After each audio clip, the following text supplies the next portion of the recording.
Hello, everyone, and welcome to another episode of Exploring Cinema. I'm Nate. And I'm Dylan. And I'm Adam.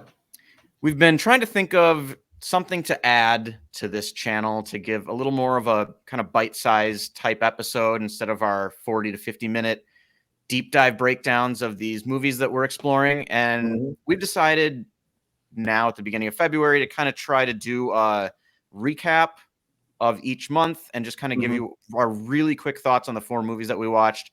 And then in the next day or two, we'll also be releasing a sort of watch list looking ahead at the following month to preview sort of what that month's theme will be and what we're most excited to watch. So we've already released episodes for all 4 of the movies that we're going to be talking about today, but we just kind of wanted to give, for those of you who maybe that's a little long or you missed one or something, just give kind of our quick thoughts on what those 4 movies were.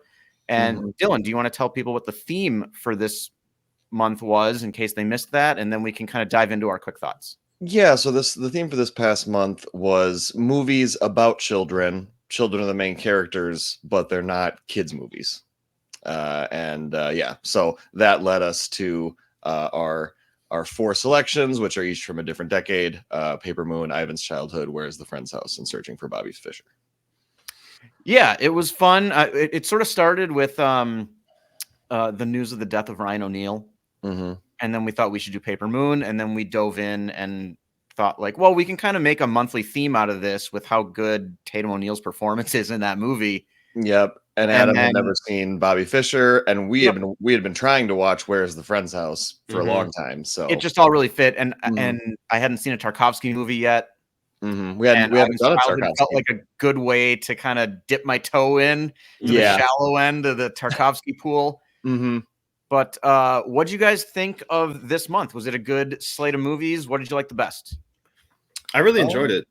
I mean, most of the ones that we've reviewed so far, I've really enjoyed. I would say there's maybe 1 or 2 that I can look at from that we've done on this channel that I've looked at and gone, it's not for me. It's good, but it's not for me. And I think most of everything else has been solid. I think this is a continuation of that. I need to see Paper Moon still, as we mentioned, but I really liked the other 3 we got. Now the Tarkovsky movie is very, very bleak and very, but I like that variety. I really like the theme we went with, and I'm excited for the next month and just to see what else we come up with for March, April, and beyond. So I really enjoyed it. Dylan? Yeah, I would say across the board of the all 4, there was not a dud. We don't rank these when we do the Exploring Cinema, but they all got pretty high scores from me.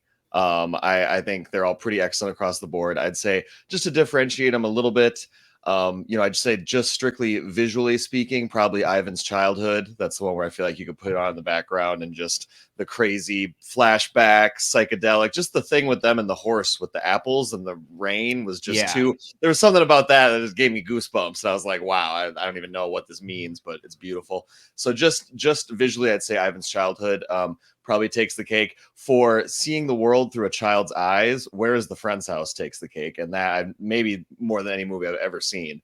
And that was remarkable. So highly recommend that.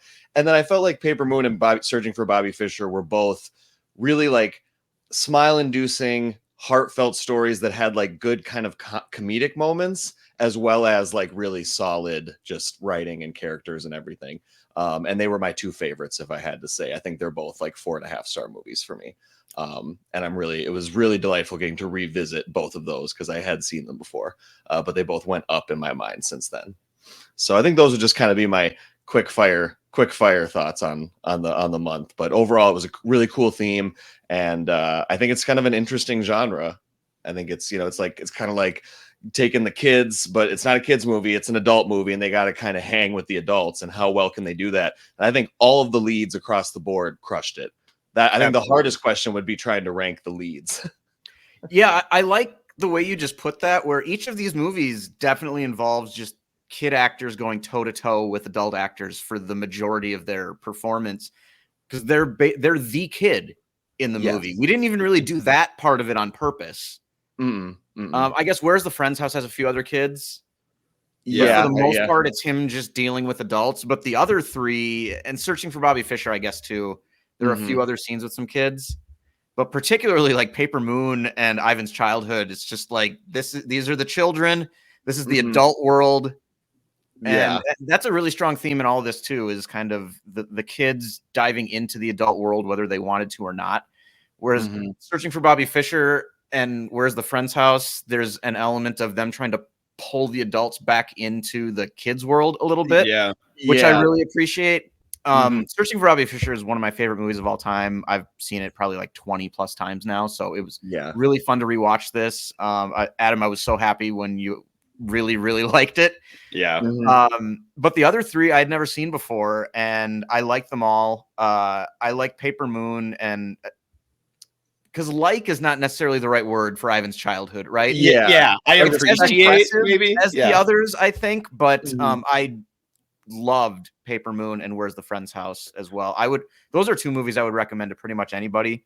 Ivan's Childhood, you got to know what you're getting into. It's a different vibe, but it's really well done. And if you're curious and kind of prepared for something like that, I think it's very effective as well. But it was a really fun month and kind of theme to play with here. There were some other movies that we thought of that we couldn't quite cram in, something like Spirit of the Beehive or The Florida Project were two other movies that kind of came to mind right away, or even like Pan's Labyrinth.